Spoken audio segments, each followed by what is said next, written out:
தென் மாவட்டங்கள் மற்றும் டெல்டா மாவட்டங்களுக்கான திமுக இளைஞரணி மாநாடு ஜனவரி 24ஆம் தேதி நடைபெறும் என தகவல் வெளியாகியுள்ளது. திமுகவில் சட்டமன்ற தேர்தல் பணிகள் தீவிரமாக நடந்து வருகிறது.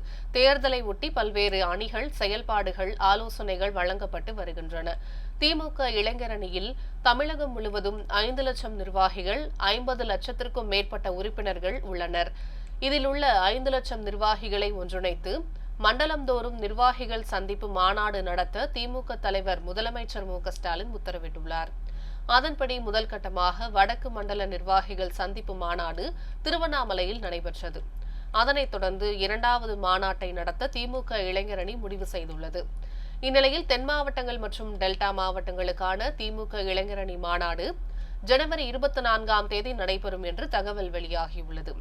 2வது மண்டல மாநாடு தொடர்பான அதிகாரப்பூர்வ அறிவிப்பு விரைவில் வெளியாக உள்ளதாக கூறப்படுகிறது.